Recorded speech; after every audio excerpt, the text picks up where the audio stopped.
Well, welcome everybody who has logged in and is joining our webinar. Welcome to the second webinar that is being hosted by the Smart Growth Information Clearinghouse. The Smart Growth Information Clearinghouse, a project of the Smart Growth Network, is funded by the U.S. EPA Office of Sustainable Communities and managed by the Maryland Department of Planning. SmartGrowth.org is your one-stop on the web for the most current information on effective growth, development, and preservation practices. We provide timely news and information about events, funding opportunities, awards, and resources. Today, we present the economic and fiscal benefits of walkable and bikeable city and town centers. Today's webinar will feature the experiences of 7 U.S. cities in creating or increasing the walkability and bicycle-friendliness of their downtown areas. The cities profiled include small towns, Grandview, Missouri, and West Jefferson, North Carolina, medium-sized cities, Orlando, Florida, Redmond, Washington, and Lancaster, California, and large cities, the Bronx in New York City and Cleveland, Ohio.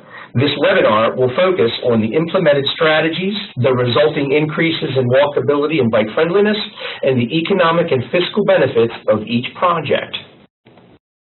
We will hear from Jim Cohen, Senior Lecturer and Director of Urban Studies and Planning Program at the University of Maryland College Park, Elizabeth Walker, a graduate student in the University of Maryland's Community Planning Program, Dennis Randolph, the Director of Public Works in the city of Grandview, Missouri, Carolyn Hope, the Park Planning and Cultural Arts Manager for the city of Redmond, Washington's Parks and Recreation Department, Brian Ludicke, the Planning Director of the city of Lancaster, California, Gustavo Castro, a Transportation Project Manager with the City of Orlando's Transportation and Economic Development Departments, and finally, Dean Ledbetter, the Senior Planning Engineer for the North Carolina Department of Transportation's 11th Transportation. The presentations by our panelists, they will answer any questions that we have time for during our question and answer period. Please submit your questions using the Q&A tool on your WebEx event manager and not the chat tool. Questions will be assembled and posed by the moderator during the Q&A time. Well, without any further ado, we will now join Jim Cohen at the University of Maryland to start our webinar. Thank you, John. I'm going to turn over to Lisa Walker because we're ready to identify the cities that we're going to profile here, and then we'll move on with the profiles. For the delay, you can see a map of all the case studies that we will be looking at. Each one of the chosen cities has a very unique combination of multimodal features that make their communities more bike and walk friendly. And each of these features will be in depth explained and discussed in each of the following case studies that you will hear now. And we will start off with Cleveland, that will be presented by James Cohen. Thank you, Lisa.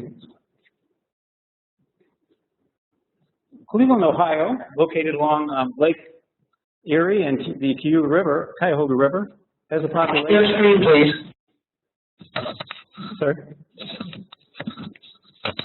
I'm sorry.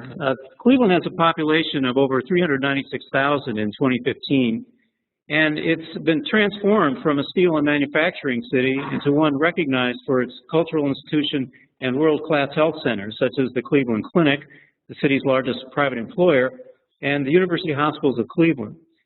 These institutions were established long before the Rock and Roll Hall of Fame shown here. The city has also become known for its highly regarded... Excuse me, Jim? Never mind. Its highly regarded bus rapid transit, or a BRT. Since its opening in 2008, the city's BRT is also responsible for creating a friendly environment for pedestrians and bicyclists. This map shows the route of the BRT named the Healthline, so named when the Cleveland Clinic and University Hospitals purchased the naming rights. This line runs between Cleveland State University to East Cleveland. The line began operating in October 2008, and it runs along Euclid Avenue for 6.8 miles between Public Square and downtown Cleveland to East Cleveland, with dedicated bike lanes on 3.9 miles. And I should note that there's a Cleveland State line that runs west from Cleveland State University, just introduced last year, but this presentation is going to focus on the Healthline. The Healthline connects the city's two largest employment centers, the Central Business District and University Circle, and passes through 7 distinct neighborhoods. First, downtown, then Public Square and the Theater District, then Cleveland State University, then Midtown, then Fairfax, then University Circle, which is a location of several museums, the home of the Cleveland Symphony, Case Western Reserve University, and University Hospital, and it's the 7th district is East Cleveland. The project history begins in 1950 when the city begins exploring the building of a subway in the city. But in 1998, former Mayor George Winovich visits Brazil to see Curitiba's celebrated BRT system, and eventually the city's leaders secure funding for a BRT system from federal and state sources of funding and University Hospital. The Cleveland Clinic and University Hospitals then purchased naming rights to the new line and it's been renamed the Healthline. It opens in 2008, and by 2012, the system's average weekly ridership was almost 16,000, or 60% higher ridership than the bus line that it replaced. The Healthline is much more than a BRT system. There was $50 million spent on the vehicles, the stations, and the platforms, but $150 million for infrastructure and street-level enhancements, including removal of 71% of curved parking lanes and replacing them with dedicated bike lanes and pedestrian improvements. There was undergrounding of power lines, installation of fiber optic cables, and reconstruction of the water and sewer lines. It's a very user-friendly system with ADA-friendly bus boarding. The platforms have real-time arrival information. There is high-frequency service during rush hours with coming every 5 minutes. And there's off-board fare payment. As you see in the lower right slide, there is level boarding. For pedestrians and bicyclists, there are a number of features that came along with the Healthline. New streetlights and well-lit intersections, new sidewalks with pattern designs to provide human scale, artworks and plantings along the sidewalks. Over $1.2 million worth of public art are along the Healthline. There are, to enhance the pedestrian and bicycle experience, there's 3 different art installations that are shown here, located in different districts of the Healthline, and that enhance both the pedestrian and bicycling experience. The installation shown at the top left is located in the Playhouse Square Theater District and uses changing light patterns and colors to simulate the kicking legs of a chorus line. The installation shown in the upper right is located in University Circle and features several sandstone sculptures that reference the prehistoric mound cultures of the Midwest. The picture in the lower right is of 3 poetry walking sculptures. It's one of the 3 that are there, located at the end of the Healthline in East Cleveland. The artist's intent here was to entice visitors to walk around the sculptures and read and hear poetry, as the visitors walking triggers motion centers that initiate recordings of works written by Cleveland poets.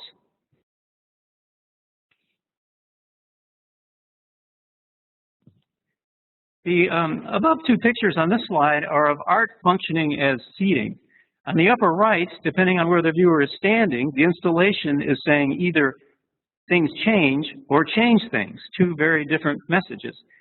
You can see that the writing on the pavement between the 2 benches morphs into the words on the benches. Further enhancing the walking experiences are, on the left, one of many granite pavers that commemorate Hopewell Sign Language that was used by the ancient Hopewell mound cultures of the Great Lakes region during trading.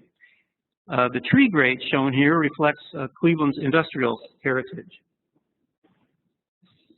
For pedestrians and bicyclists, the corridor is divided into 8 different districts, each having distinct designs and featuring between 3 and 7 different tree species distinct to that district. There are cars travel at lower speeds in fewer traffic lanes because a lane of car travel has been taken away from each side, and there are safe crosswalks with fewer lanes to cross. This slide shows each of the 7 districts on Euclid Avenue has distinctively colored signage, which commemorates the district's features and historical events, and there are also identifies historic buildings. There are new bike lanes from Cleveland State University to University Circle. The bike counts are shown on the slide there. You can see the large increases between 2006 and 2010. Jacob Van Sickle, who's the executive director of Bike Cleveland, says that the Healthline has slowed and reduced traffic along the whole Euclid corridor, not just along that section that has bike lanes, and this makes it much more accommodating for bicyclists even on the part without lanes. This is a before and after picture around 9th and Euclid Avenue. And in November 13, the Institute for Transportation and Development Policy released a study that showed the following, or the Healthline had leveraged $114 for every transit dollar that had been invested, and you see a list of the investments there on the rest of the slide. The Healthline is credited with stimulating the creation of over 4,400 new residential units, 7.9 million square feet in commercial development. It's led to the creation of 13,000 new jobs, generated $62 million in local taxes, and between 2006 and 2012 increased property values along the corridor by 325%. In terms of walk score, downtown Cleveland and University Circle are now 2 of the 3 most walkable neighborhoods of Cleveland. The Healthline buses are powered by diesel engines with electronic transmission, and that makes for a healthier ride and a healthier walk along the corridor. So lessons learned from this project are that if you're going to plan a mass transit system, think about the whole corridor, all that can be served along the corridor, and that means there's no reason why improved bicycle and walking facilities cannot be improved at the same time. And now I'm going to turn it over to Lisa Walker, who's going to talk to us about the Bronx. Thank you very much, Jim Cohen. The next project that we're looking at is a bus rapid transit project on Fordham Road in the Bronx. The project area is in Fordham, which is in western Bronx. It's a very diverse neighborhood with about 46,000 citizens, and the biggest proportion of the population being Hispanic or Latino, with almost 40% of the population, followed by about 30% white, 22% African American, and 5% Asian. The project that we will be looking at, the BX12 SBS, which stands for Selected Bus Service, runs east-west on Fordham Road from Manhattan to the Co-op City. And because the main roads and the transit predominantly flow in north-south direction in order to move people from and to Manhattan, this bus route is a very important east-west link that connects the corridor with every subway line. And as you can imagine, therefore, the demand for this bus line is very heavy. So if you're flying into New York City in order to visit either Fordham University, the Bronx Zoo, or New York Botanical Garden, which Bronx are known for, you will most likely be taking one of their bus rapid transit services that we will be talking about. Excuse me, I'll be right back.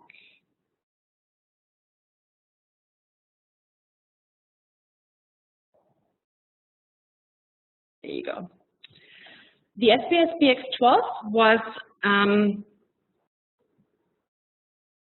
New York City's first major foray into the selected bus service implementation. It replaced the limited service of the BX12 in 2008 and turned this congested bus route into a higher speed bus rapid transit route. It extended the service of the old line by offering transfer opportunities to all the subway lines and Metro North lines in the Bronx. After an extensive planning process, where they also did community meetings in order to get community input, the Fordham Road corridor was selected amongst other options as the first route for the SBS networks because of the already mentioned limited east-west transit east-west transit options and the high demand for an east-west transit option.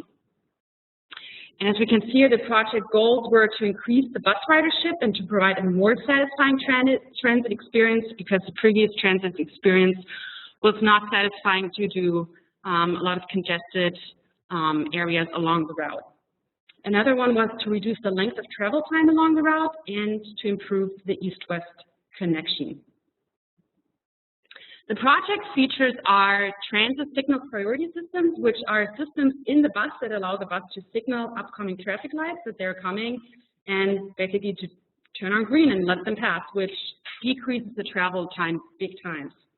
Another important feature is the off-board fare payment system, which again enables bus riders to get their tickets before they enter the bus, which again allows for a faster exiting and entry the bus.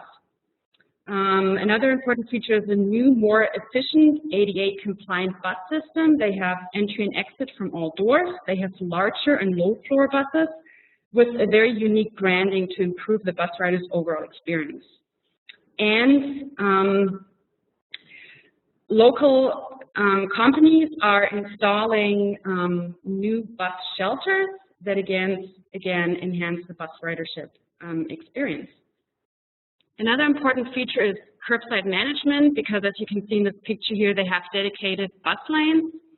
They have parking regulations where signs indicate when cars are allowed to park and are not. And they also enhance the safety for walkers by improving intersections. They added crosswalks, and they also enhance the safety for car drivers by adding turning lanes.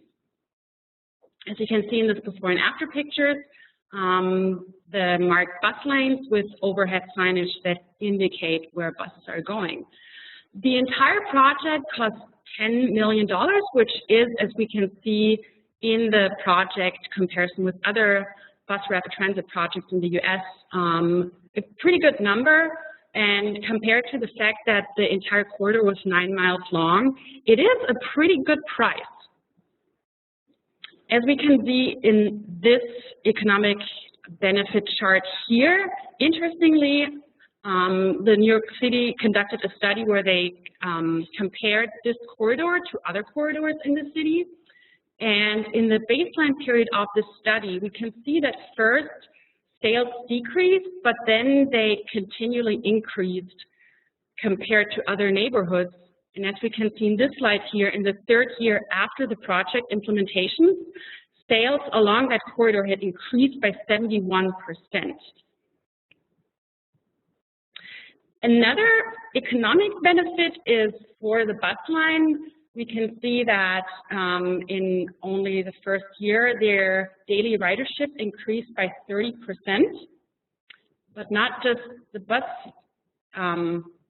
service is happy, also their customers are happy because the travel time was decreased by 20%, which in time makes for, I'm just looking through my notes here,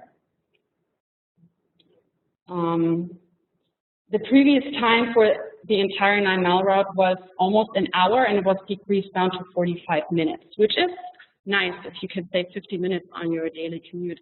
And they conducted a customer survey, and almost 100% of all riders were very satisfied with the new, faster service, and the collection machines worked very well.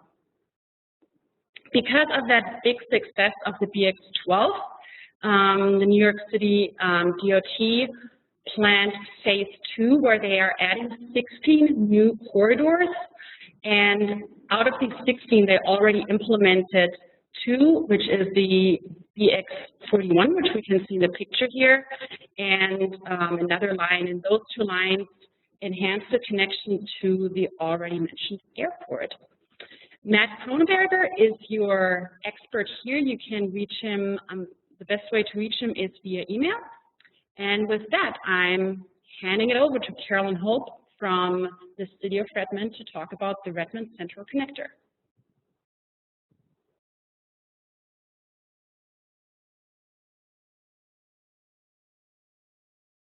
Right, thank you very much. So Redmond is a suburb of Seattle, and it's about a 20-minute drive across Lake Washington to Seattle. It was founded over 100 years ago around a railroad depot, and Redmond was supplying lumber to Seattle for its growth. Whereas today, Redmond is home to many technology companies. We have 56,000 residents, 78,000 workers, and we're the headquarters to many businesses worldwide that you would recognize, like Microsoft, Nintendo, Aerojet, Terex, and more. We're also the self-proclaimed bicycle capital of the Northwest. We have over 40 miles of trails. We have a mountain bike park. We have a velodrome adjacent to us in King County Park. And we have over 100 miles of bike lanes. I wanted to tell you a little bit of the background of the project we're going to talk about, which is called the Redmond Central Connector.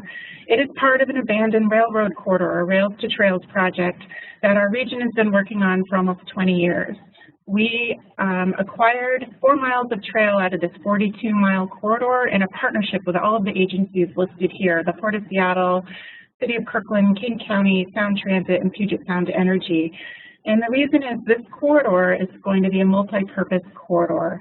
Primarily, we all want a regional trail, but we also need regional transit. We're one of the cities in the country that has the least amount of transit access, and we're working on a big light rail system here. We also recognize this urban area needs amenities like parks and art and so forth. So this is Redmond, and this is our 4-mile segment of the trail.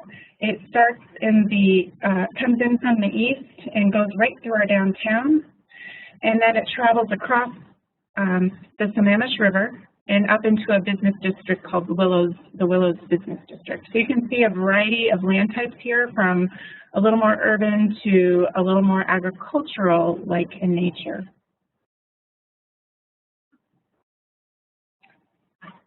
So here's the downtown segment of the Redmond Central Connector, which we just completed a couple of years ago. We'll be talking about this.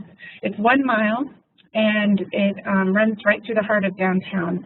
And some of the key goals of this project were to provide more transportation connections of all types. So first of all, we haven't been able to build some of our northwest road connections across the railroad corridor because of the railroad. So we added 2 new roads right away. And we were looking at adding 3 mid-block connections to the trail to break up some mega blocks. So not only are we providing a regional trail connection through the city, but we also were trying to make some of those north-south connections. And another connection we were trying to make was east-west. So you can see on the map there's a place called the Historic Center and Redmond Town Center. Redmond Town Center is a master-planned outdoor mall with a lot of employment. AT&T Wireless and Microsoft have offices there.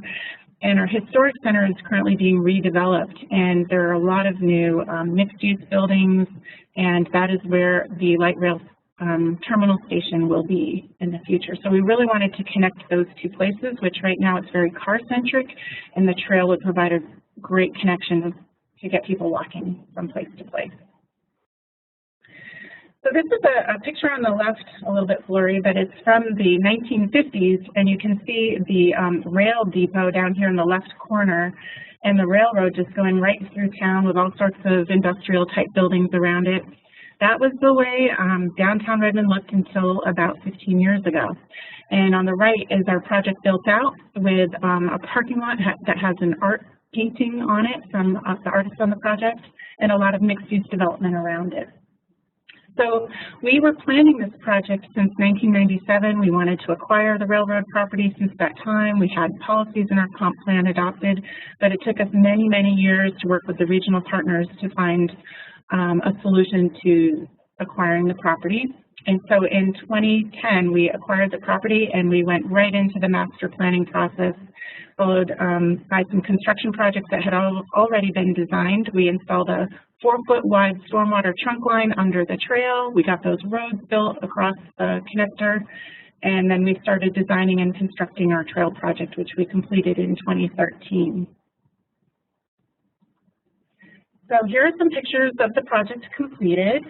Some of the main goals of this project were to improve the pedestrian and bicycle culture in downtown. So getting away from that car-centric attitude of you have to park right in front of every business you go to, and really making our downtown more walkable. We also wanted to integrate art and park design, where art and park are indistinguishable. And so we brought on an artist at the onset of the master plan to help plan for art. And then in the design contract, we brought an artist on right at the very beginning to help work with our landscape architects in designing art into the project. So they helped with everything from, you can see in the lower right-hand corner how the trail has some kind of interesting fluctuations in the design of it, and that was all part of the artist's work, as well as a couple of artworks, which one is pictured here in the left called Signals, and I'll show you another slide with more artwork. The other thing we really wanted to do was be a leader in high quality design. Our urban center was redeveloping, and some of the architecture wasn't up to some of the standards the city wanted to see. So we really wanted this trail to be highlighting the kind of quality we wanted to see in our private development. And we also worked with the developers hand in hand who were working adjacent to this property to figure out how to blend the private properties with the public property and how to encourage more interaction between the two. So here is a slide that shows some of the artwork on the upper left and right. The upper two pictures are called the erratic. This picture is an artwork that tried to talk about the history of Redmond all the way back to geological times where glaciers came through the area. And it is made of materials from the railroad, so it's the plates that held the ties and tracks together. And the middle of it, you can see on the upper right picture, has a technology piece that brings interactive light work into the evening hours, and is really fun to interact with. And then the bottom right picture is that Signals art, which are the old railroad crossings at roadways that the same artist reconfigured into a gateway feature. And this gateway feature is right where the station will be for light rail transit in the future. And then there's a lot of little, what our architect called islands and eddies along the way. And the left-hand side, you can see this woman sitting under this concrete sort of bench feature that is surrounded by beautiful vegetation.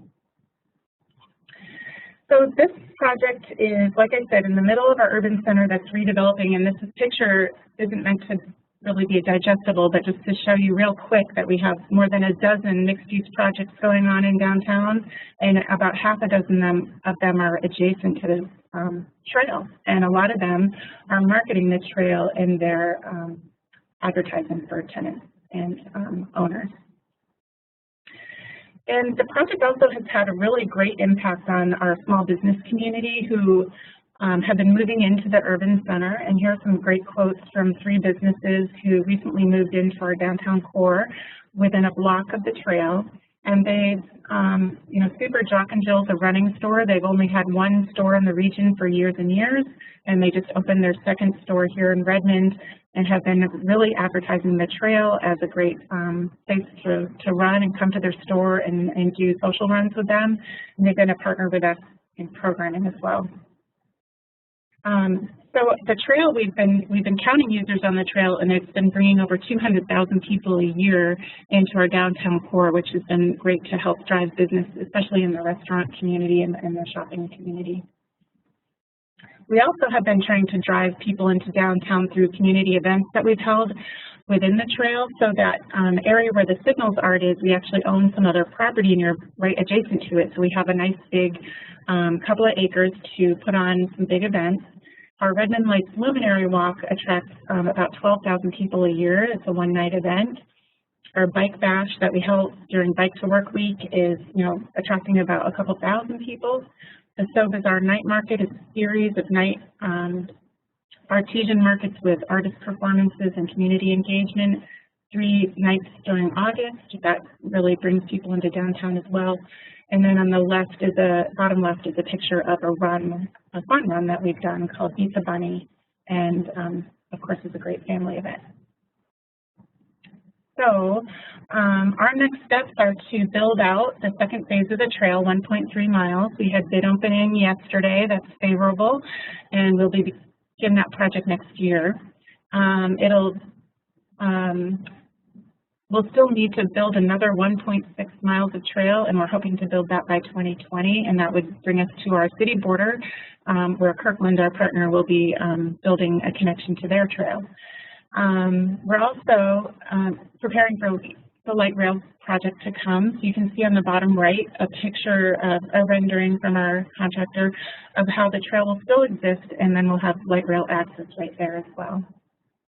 And we're looking forward to programming this space with some new projects. We just had our Cleveland Street, which is not even a block away, parallel to the trail, was recently redeveloped as a main street and a festival street. It's a curbless street. It's got beautiful catenary lights and great landscaping, and it can be closed for events. And that is directly adjacent to a downtown park that we're designing right now, and we hope will be open in 2018. So we'll have a really great place to program events downtown. And just a real brief lessons learned. I think it's really critical to have great long-term planning that has a solid vision so you can get your community support behind it. In this case, we had the ideas about preserving the rail corridor for city uses in the future came from the community, and so that was a really great way, of course the best way to have a project start. And having that strong vision and community support really enabled us to move quickly with the project once we acquired the property. So with that, there's my contact information. And I am going to turn it over to Gus Castro from Florida.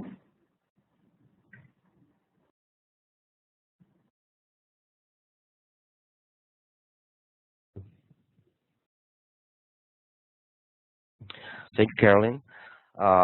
Orlando, Florida was founded in 1875. It was called the town of Orlando. It had only 85 inhabitants. Now today, Orlando has a population of 262,000 people in 2014.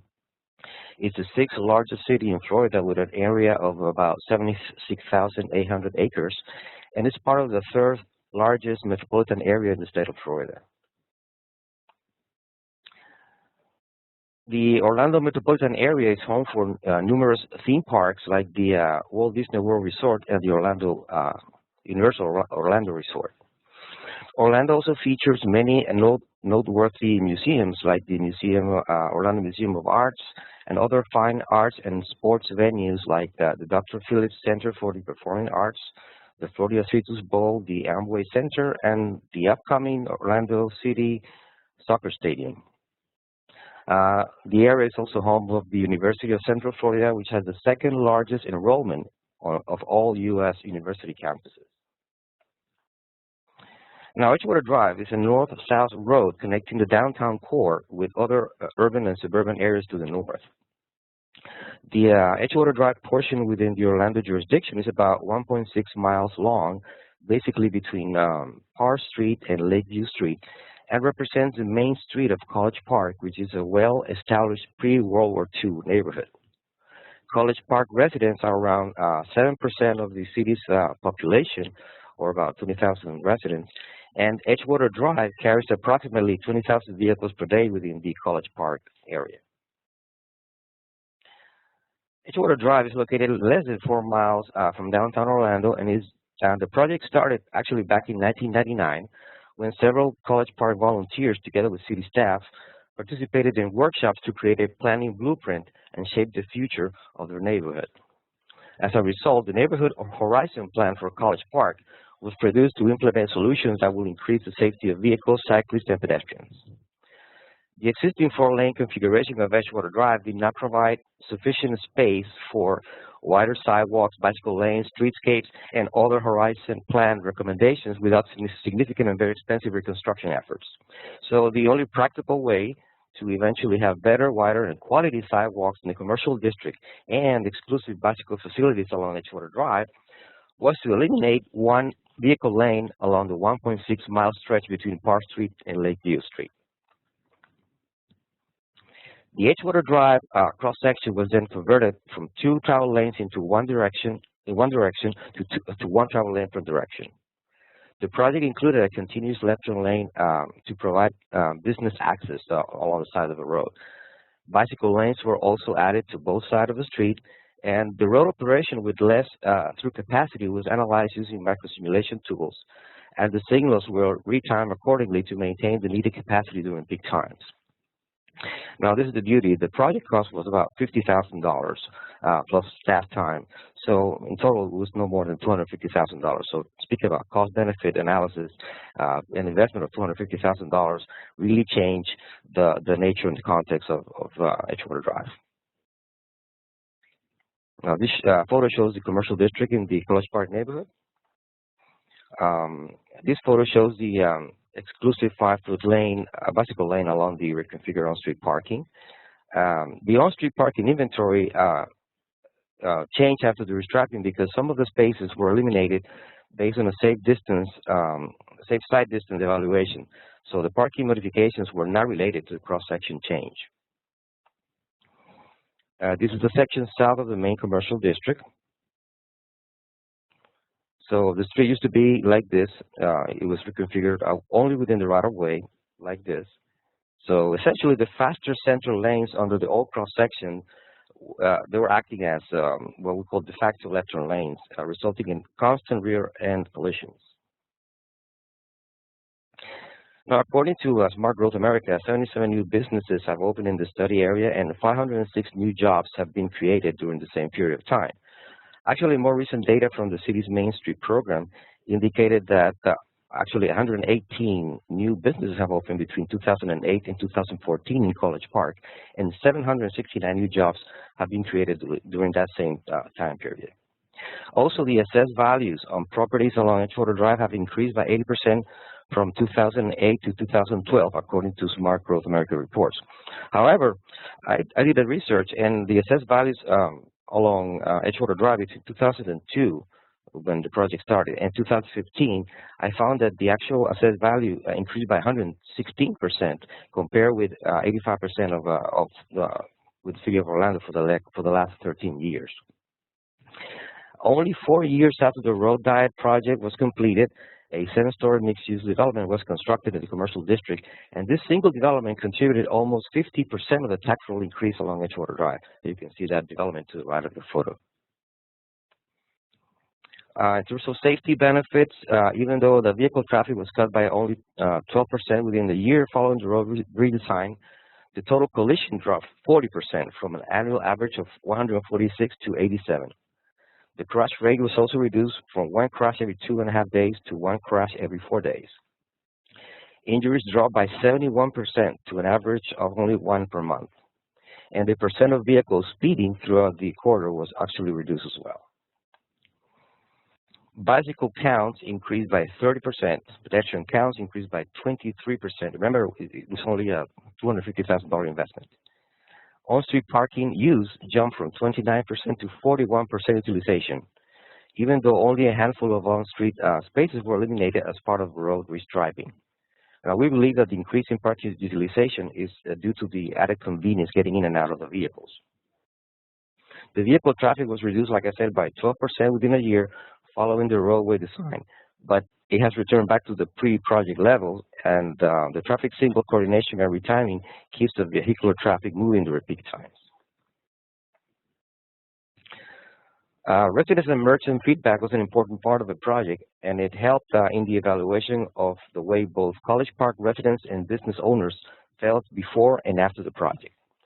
The public workshop groups identified 9 measures of effectiveness for the project, and the result shows that all of the measures were positive except for the merchants' perception of pedestrian satisfaction. So the merchants didn't think pedestrians liked the changes, and we don't think that's the case anymore. So in conclusion, the city placed a permanent striping in December 2002, and the road was resurfaced again in 2012. And no one has suggested going back to the 4 lanes. The next steps on Edgewater Drive was to work on streetscape and ADA upgrades, and we have also implemented a vision plan in 2008 to accomplish those objectives. Also, the city staff is evaluating doing similar projects on 2 roadways that exhibit similar performance, scale, and contact characteristics in the city. The lesson learned, well, the analysis and simulation of the after condition was a very powerful tool to demonstrate that the project is feasible. Political support and timing, it was also very critical, and of course, public awareness and community partnerships are also crucial in any complete street project. Now, this was a road diet project, but it is turning out to be a really complete street project. So this is my contact information you need for the data. And thank you very much, and I'll be glad to answer any questions at the end. And now our next presenter is Mr. Brian Ludicke from the city of Lancaster in California. Thank you.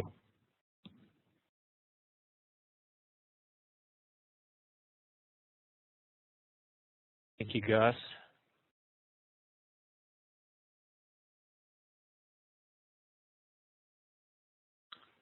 So I'm going to be talking a little bit about what the city of Lancaster was able to do in its downtown area with its historic downtown street. A little bit background on the city of Lancaster. It is in the high desert region of Southern California. About 160,000 people. We are approximately 60 miles north of the Los Angeles metropolitan area, and our geographic area is known as the Antelope Valley. Lancaster and the Antelope Valley in general are known for a number of different things. Aerospace testing and production is probably the major activity that's gone on for the last 70 years here. But we like to think in our city that we're also becoming known as the center of a renaissance for walking and biking within the Antelope Valley. The Boulevard area was really the historic center not only of Lancaster but of the Antelope Valley, and it really held that position up until about 1970. And at that time, when you started to get more growth in the outlying areas, its function and its viability began to change, as I think we've seen in a number of different communities within the United States.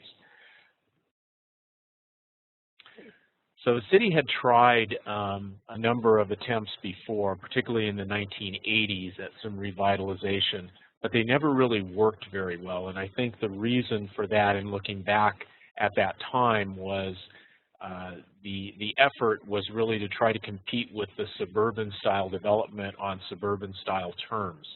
And I think we've learned over time that really doesn't work very well. So instead, when we got into the mid-2000s, the city took a much more comprehensive look at this. And it really looked at trying to build on the assets that downtown had. We completed a downtown-specific plan in 2008. That involved probably the most major community outreach that the city had ever done. We then took it upon ourselves to redo the main city street. That revitalization effort was completed late in 2010, and as a part of that, the downtown street, Lancaster Boulevard, was rebranded and renamed as the Boulevard.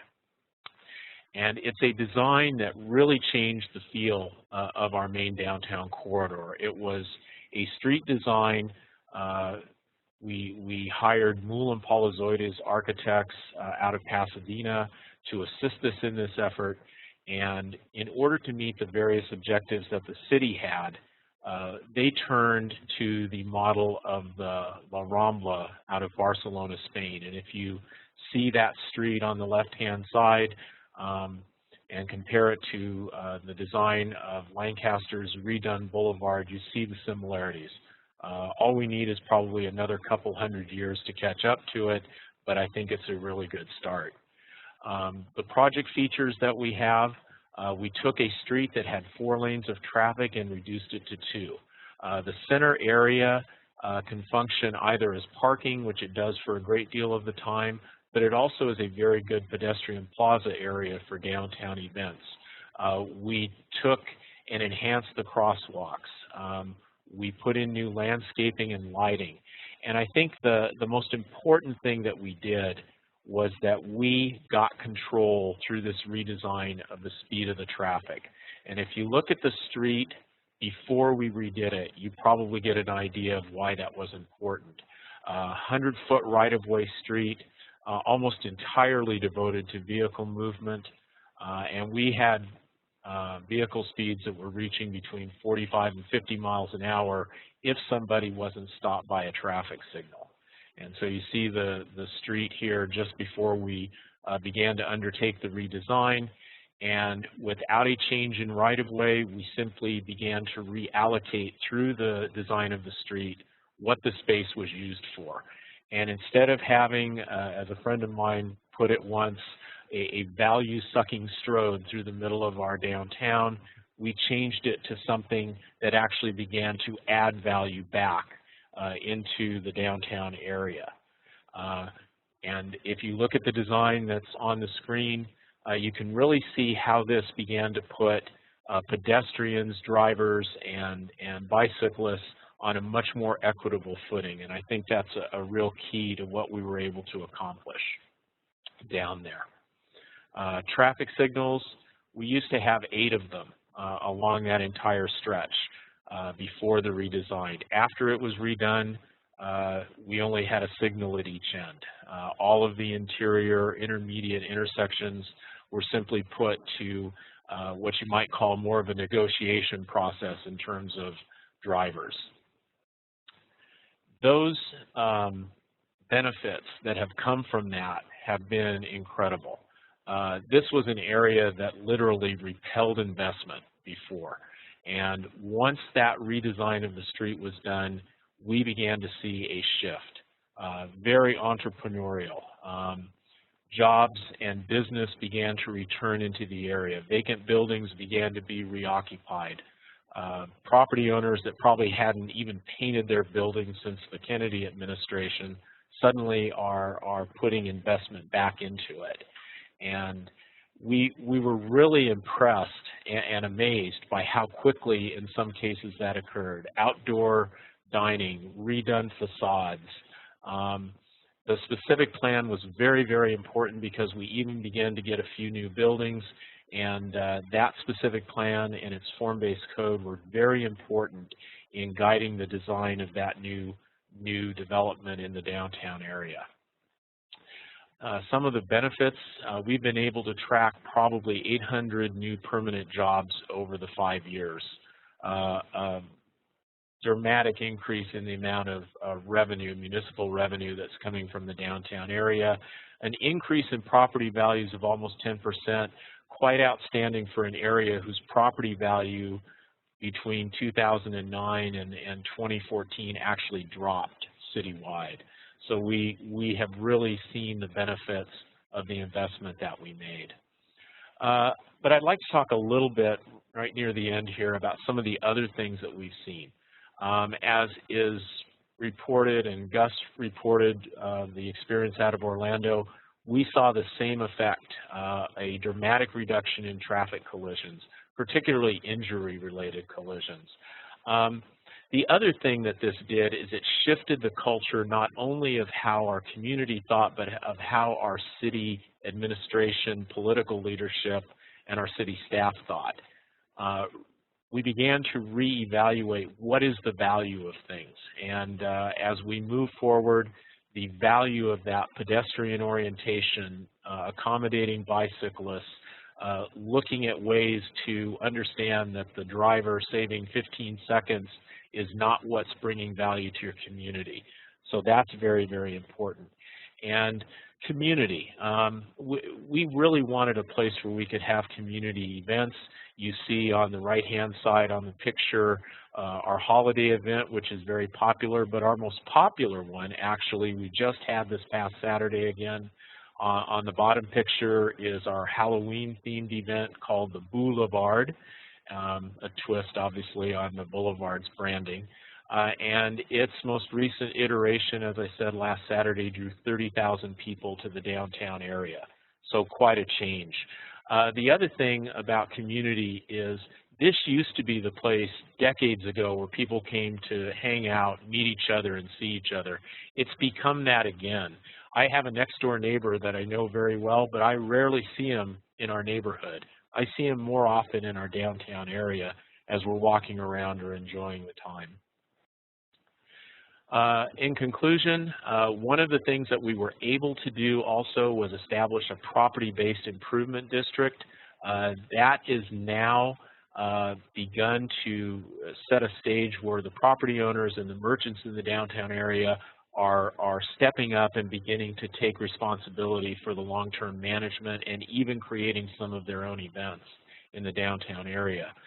We have other projects that are now in the planning stages in other parts of our city, and because of our experience with what happened on our downtown street, we are always looking at how you put biking and pedestrian emphasis into those areas rather than the former suburban approach.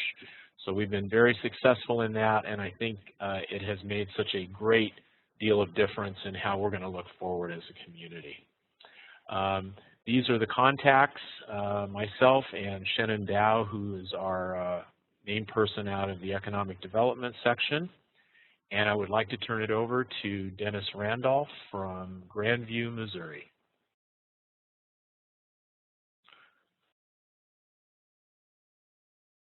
And thank you, Brian. Appreciate the introduction. Hello, everybody. We're excited to share with you the story of economic and fiscal benefits that we've been able to achieve as we've transitioned our downtown to a more walkable community. To get started, I'd like to tell you a bit about Grandview. Grandview is a first-ring suburb located on the south side of Kansas City astride the I-49 corridor. We've been a city since 1912 and have a population of nearly 26,000. We're a majority minority and environmental justice community and are best known as President Harry Truman's boyhood home. Grandview had been a growing community until the late 1970s when it was hit by three events that stopped population growth and stagnated its sales tax revenue, the city's primary source of funds for operations and improvements. The federal government closed the Richards-Gebaur Air Force Base, which many of our businesses and residents depended on. In nearby Kansas City, a new mall was built, which took much business from Truman Corners, our major shopping center. And the State Highway Department converted the frontage roads along the future I-49 to one-way operation, which devastated many of the businesses because of the resulting poor access. After many years of stagnation, the city began planning for what it hoped would be a revitalization of its downtown district along Main Street. Because of the long period of stagnation, we felt it was important to make our project a symbol of a new Grandview and that Main Street present a totally different downtown from that which had existed in the 1950s and even before to the early 1900s. Yet at the same time, we wanted to not forget our past, and so we looked to a form that can best be described as a modern traditional. And the key to this approach would be taking Main Street back from automobiles and giving it back to pedestrians and non-motorized traffic. To do this, we looked at both road diet and complete street approaches that included wide sidewalks, landscaping, and development of theme elements that we could use around the entire city. Because this was a large project in terms of cost, it's been divided into 7 phases, 4 of which cover the downtown area and have been the key components of our success to date. We've completed the first 3 of these 4 phases and will complete phase 4 next summer in 2016. In 2006, we started work on our plan for development, and in 2010, the city renewed its transportation sales tax, and the Main Street improvements were designated the first projects to be done within that program. We hired an engineering firm, BHC Roads, to do the civil work, and a landscape architect, Oshner Hare & Hare, to do landscape and theme piece development work for us. We started with the idea of reducing laneage from 4 to 3 lanes, which allowed us to increase the width of sidewalks and allow sidewalks to meander in the right-of-way. This meandering also allowed planting beds to take on various shapes. We also provided bump outs to shorten street crossing distances, and to help manage the location of vehicles in the available street. We placed a great deal of emphasis on developing theme pieces, street furniture standards, and color and planning palettes that we could use not only on Main Street improvements, but on other hoped-for developments across the city. We used a variety of colored and stamped concrete to provide an attractive and classic street theme, and developed several pocket parks of different sizes to allow places for people to congregate. We used angled parking as a way to emphasize that we intended traffic to flow slowly along Main Street and to reduce speeds down from the 35 to 45 miles an hour prevailing speed to 25 to 30 miles per hour. One safety note is that since the project's been done, traffic crashes along Main Street have been reduced 60%. Overall, the work has totaled about $6.2 million. Of this, about $2.5 million has come from federal funds, and $3.7 has come from the city's transportation sales tax. While this has been a significant amount of money for the city to spend, we're already seeing a significant economic return. The Main Street project is encompassed by our TIF 8 district, the area we originally intended to benefit from our work. Sales tax to the district has increased significantly since we started construction in 2010, and then you can see the curve turns right up. At the same time, you can see that the overall sales tax revenue for the city remained flat. We also saw a change in the number of business in TIF 8 as our storefronts filled and the downtown area started to expand to the north and south of Main Street itself, which was one of the big objectives that we had set for ourselves, to have a bigger downtown area. Finally, we saw an immediate effect of the work that we had done as building permits increased along Main Street and in the area adjacent to Main Street as owners fixed up their properties. You can see also that citywide permits also reflect the spin-off of the project that's happening now, driving improvements across the entire city. In summary, we've seen an increase in sales tax revenues of over 30% in our downtown district that we can directly attribute to our Main Street improvements. And remember, these only started in 2011. But as I alluded to earlier, we're also seeing an impact across the city. Two of our three aged commercial developments, including Harry Truman's Corners, have been or are in the process of redevelopment, resulting in a private investment of over $50 million in the city. With an investment of $3.7 million of city funds and a private investment of $50 million, we have seen just in this particular case of our redevelopment a return of nearly 14 to 1. As a result of our work and the return we're seeing, we have a number of takeaways we want to share, including we need to set a vision and make sure that it is shared by everyone in the community, or the majority of the community. You have to be bold in working towards that vision. You have to make sure that you have engineers and planners who understand the objective you're shooting for, and that is making the scale of the community more human in size. A broad vision can influence well beyond a project boundary, and benefits can come in many forms, including traffic safety, increased tax revenue, and increased investment in the community. But most of all, we found that the project brought a change of attitude in both residents and non-residents regarding Grandview. And it is even felt across the metro area throughout Kansas City. Over 80% of the folks responding to our surveys regarding Main Street are satisfied to very satisfied. And even those not satisfied are more concerned that they cannot speed along Main Street as they did in the past, rather than with the concept of our work, which they really don't argue with. As a result, we've had a number of other projects planned or underway, including one of our biggest nemesis, reconverting our frontage roads back to two-way operation. We're also completing work on what we hope will be our designation as a walkable community, and most of all, making sure that as redevelopment happens, we no longer have car-centric features, but that we build for walkability and non-motorized travel. If you have any questions, I'm the contact and be glad to talk with you about our program. And now I want to turn it over to Dean Ledbetter in North Carolina.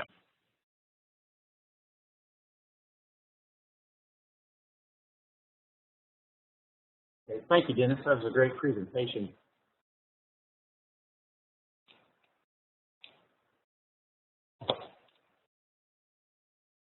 And I'm going to talk about the town of West Jefferson in northwest North Carolina. West Jefferson is a small mountain community, population of about 1,350 people. It just celebrated its centennial anniversary. It was a town that was really built in anticipation of a new railroad line coming into the area. So everything was designed new 100 years ago in anticipation of being the location for a train stop. In the mountain areas where this is located, obviously there's a lot of timber, which led to furniture industries, as well as just selling timber to send down the river or to send on the new rail line to other places.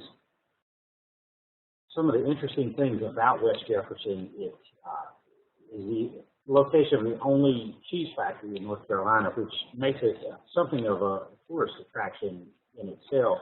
And you see the picture in the top left there, those are some milk tanks that were just old industrial white tanks that sat above ground. And the owner of the cheese factory and some others decided to make an improvement to the appearance of the area. And they turned those milk tanks into cows, and now they become a place where everybody has to go and get the pictures made with the cows. But obviously, as we saw other industries decline, what we started to see in West Jefferson was an increase in tourism, quite an interesting arts district in downtown as a result of some frescoes in the area, and obviously people come for the Blue Ridge Parkway or some of the other things that people like to do in the mountains. The area that we worked on was just a few blocks. Right in the middle of the downtown area on Jefferson Avenue, which is a U.S. highway, a North Carolina route as well. We took out 2 traffic signals, and we're in the process. We funded another project to remove a 3rd traffic signal to the north. So we're hoping that we'll continue this project on next summer. The project that we did it in conjunction with a routine resurfacing project that was scheduled in the area. The town officials came to us and asked if we could incorporate some of their streetscape ideas into the project that we had scheduled, which was really not an option.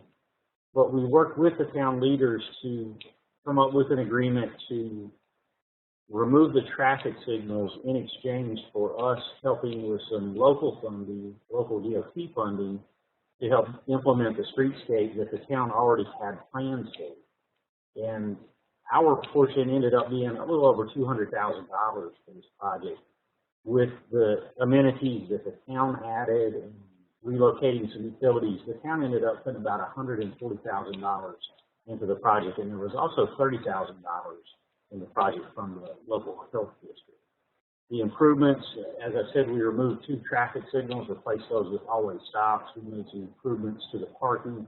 There was existing angle parking. We were able to improve it and make it a little safer. We tried to go with the backing angle parking. That was something we just weren't able to sell to the town leaders.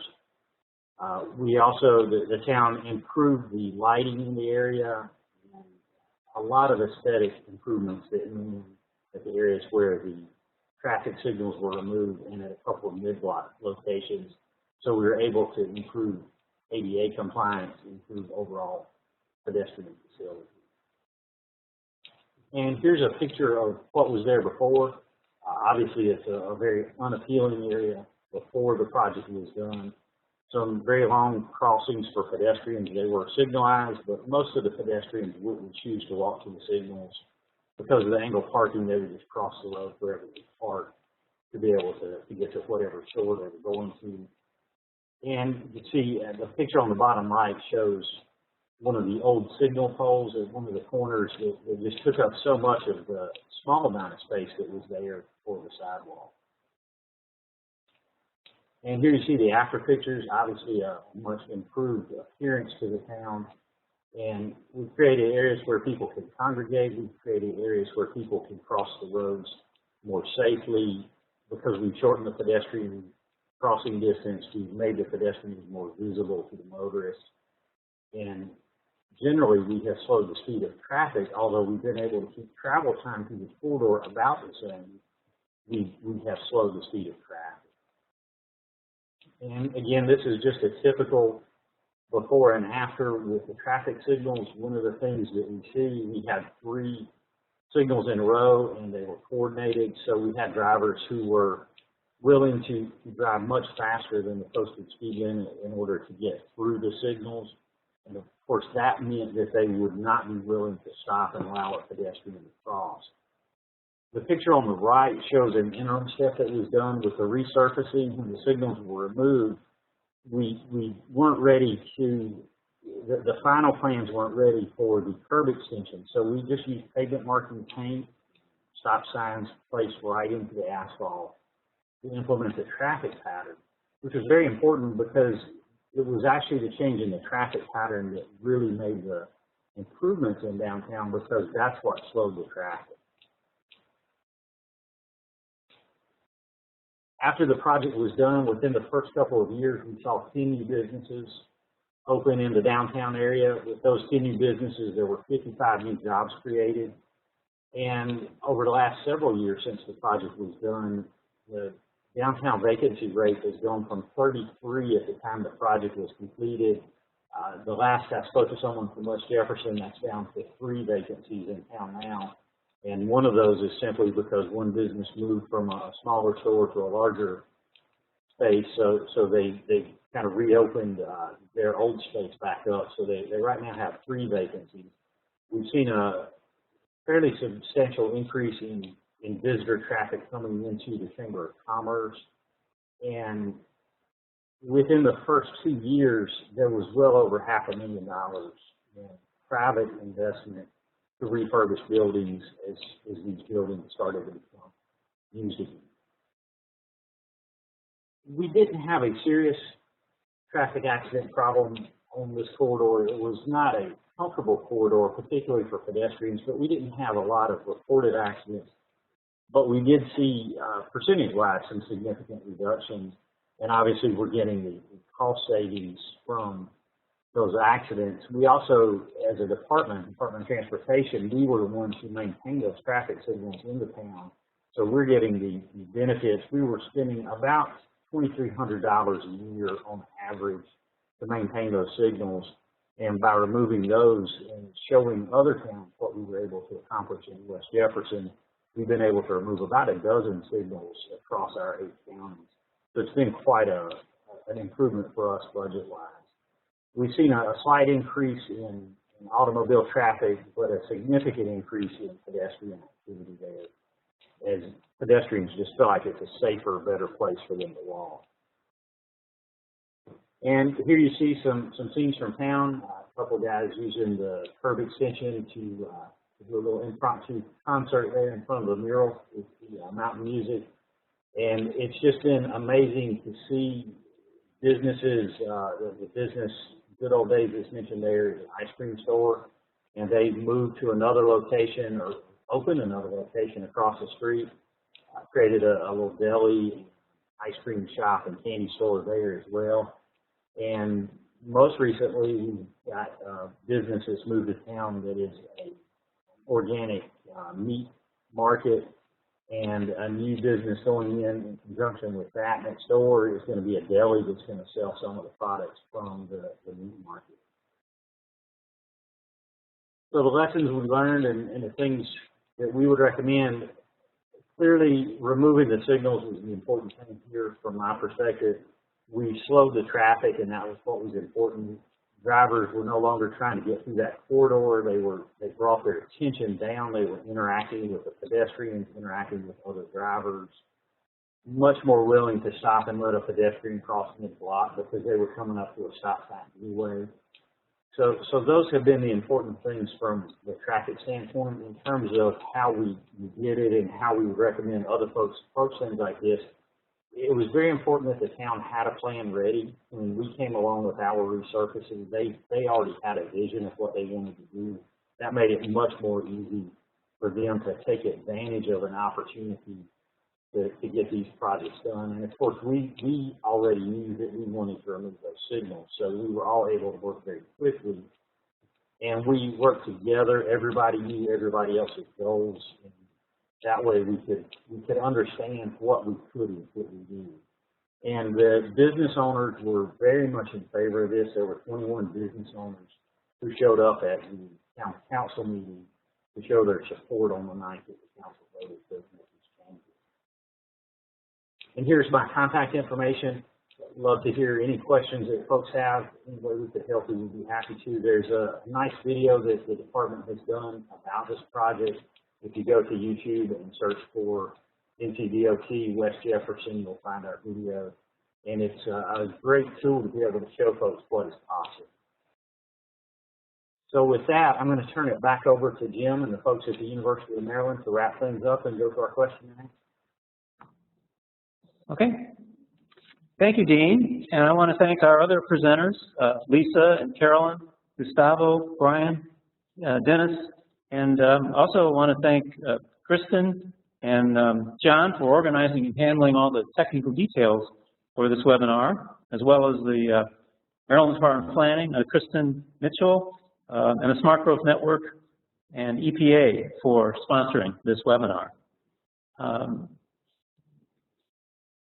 I want to turn over now to Molly Carpenter to handle the question and answer period. All right, I'm Molly Carpenter, another graduate student. So let's get started with some of the questions we had coming in.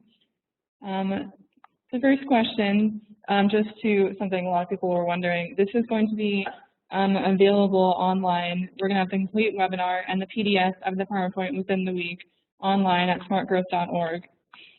And then you can share it with whomever you like once it's placed online. Another question we have, making cities more walkable and bikeable makes sense. How do you accommodate those that are physically challenged, be it elderly, handicaps, or others such as MS? And this can be addressed to any speakers.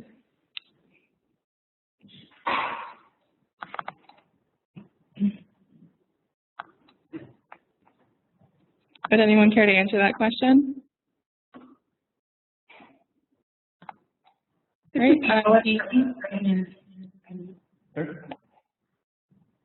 Is it okay if I chime in?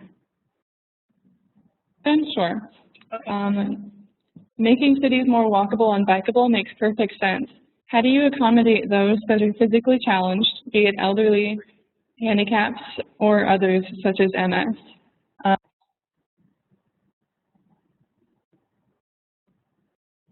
Cleveland case shows the example where they widened sidewalks, made them much more pedestrian friendly, and by reducing the number of auto lanes, made it easier to cross streets.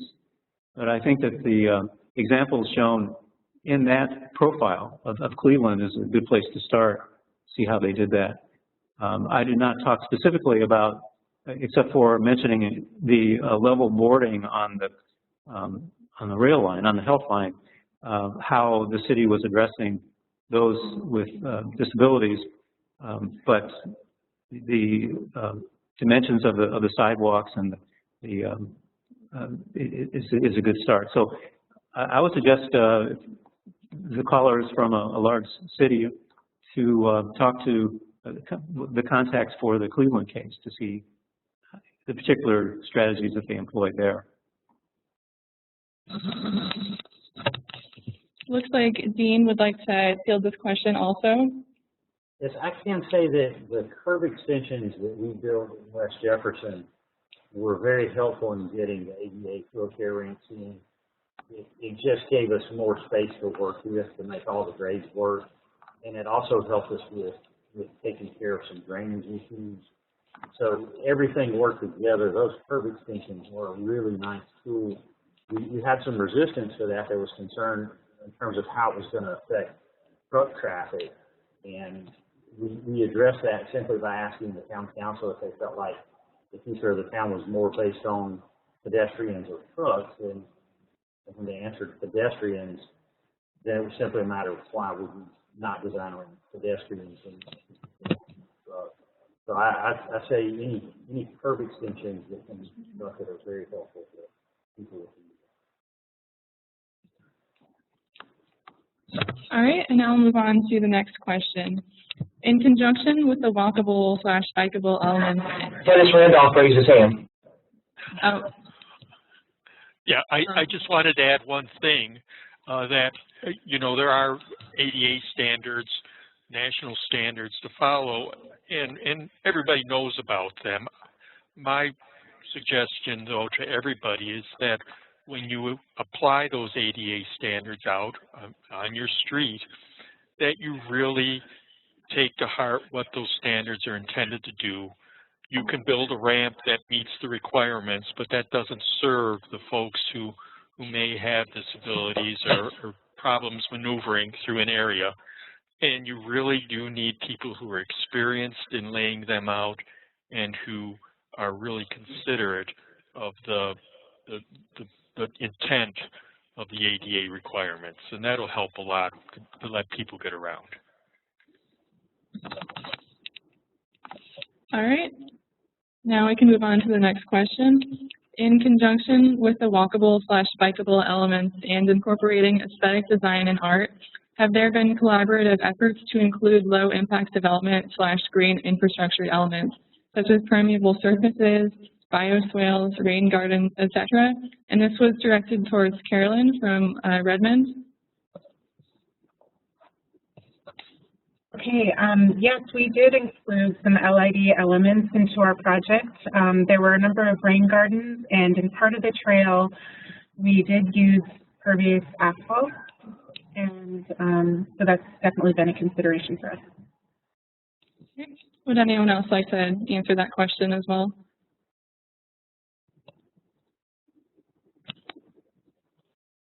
All right, let's move on to the next question. This question is directed towards Brian from Lancaster. I'm wondering if Lancaster has entertained angle-out parking rather than angle-in parking. It seems that would be better for bicyclists at least. Yes, we did look at that as part of the initial design.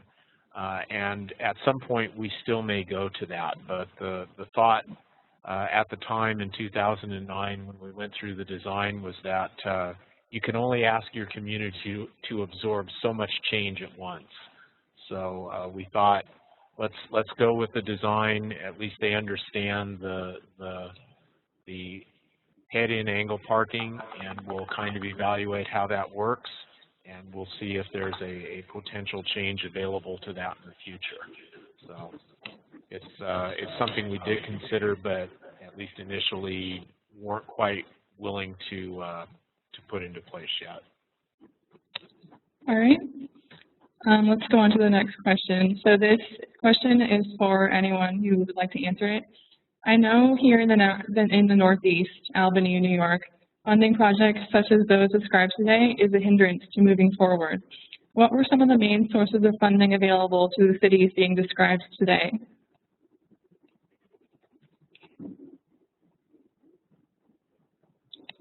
I can answer. All right, Jim would like to answer that first. Well, I would suggest if you're calling from a large city, that the contact that we have for the Cleveland case, whose name is, I'm sorry, it's not right in front of me, but it's on the show that we just had, and will be when it's posted, he will be there. Can tell you the sources that the city used to do that. The other source would be to call the Regional Transit Authority and ask for Joe Calabrese there, because he was very involved in the creation of that project and can tell you the different funding sources on which they rely. Okay, would anyone else care to answer that question? Carolyn. Carolyn? All right, let's go to Carolyn. Okay, for the Redmond Central Connector Trail, in the first phase, we had some federal money from the Federal Transportation Enhancements Program and state money from the Department of Commerce, as well as quite a bit of city money. And in our second phase, we have the same sources of funding plus 2 other state grants for bike ped types of projects. All right, and it looks like Brian would also like to answer this question. Yes, our downtown street redesign and construction was actually the last project that we were able to fund through redevelopment when California still had it. So for any kind of entity that still has a tax increment financing or other redevelopment approach, I would suggest that you look at whether you've got funds in that. We're now having to look more and more at what are known as active transportation planning grants, things of that type, that can be actually very effective in creating some good situations along streets if you're willing to go through the street right-sizing efforts. Okay. The next question that can, the next question that can be answered by anyone. Are any of these road transformations that have been displayed occurring on any state-owned or state-maintained roads? Right. Gus, would you like to answer that question? Yes, in the case of Edgewater Drive, half of the jurisdiction of the road was maintained by the Department of Transportation. So the solution there was to transfer the jurisdiction as part of the project from the department to the city, and that will actually help a lot to coordinate the changes being done locally instead of having to comply with so many regulations that the state department will put on the roadway. All right. Would anyone else like to answer that question? All right. Dean would like to answer that. The project we did in West Jefferson, that corridor is a state facility. It's US 221 business. And North Carolina has developed a complete streets policy, and that's really what led us to being willing to make these changes. So certainly education, working with those local offices of the state DOT is a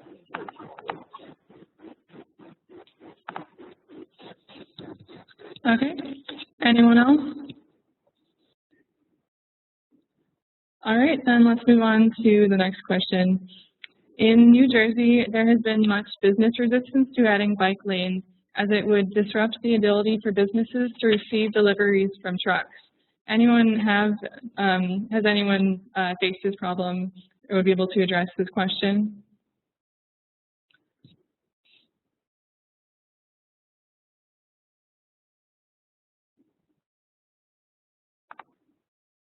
Anybody?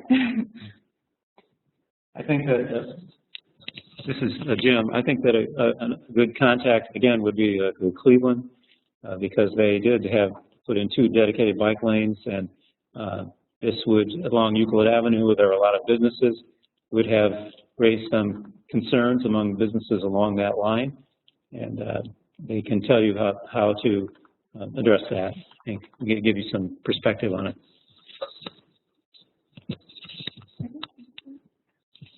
Okay, so we just have one more question here. This is regarding the Bronx. How were the increased sales measured in the Fordham Avenue area? Any comparison from nearby areas without the intervention? And Elizabeth is answering that question. I was presenting it for the Bronx. There is a beautiful study called The Economic Benefits of Sustainable Streets by the New York City Department of Transportation. We can put that link into the final presentation that will be available. And in that study, they compared several bus routes with comparable neighborhoods that did not have interventions and did their comparisons based on that. And you can read more about that in that study, The Economic Benefits of Sustainable Streets by the New York City Department of Transportation. I'm pretty sure if you Google that, you'll find it right away. But again, we can put that link into the final presentation under the Bronx. And Brian, you can, I'm sorry, not Brian, you can always email Matt. His contact is at the end of that presentation, and he will be happy to provide more information. Thank you. Okay, and we have time for one more question. This one can be directed to either the case study for Bronx or Cleveland. Did street improvements have tangential benefits, such as reducing criminal activity because of increased activation? I did not, in all of my reading about the Cleveland case, I did not see any discussion about its impact on criminal activity. The concept of eyes on the street, though, you would think with more businesses opening up, with more people moving in, with more activity along that Euclid Avenue corridor, that there would be more eyes on the street that act as a deterrent. But I have to say that in all the research, the people I talked with, I did not hear anything about that in relation to that question. All right, so that'll be our last question for today. Okay, I want to thank all of you for participating in this webinar. And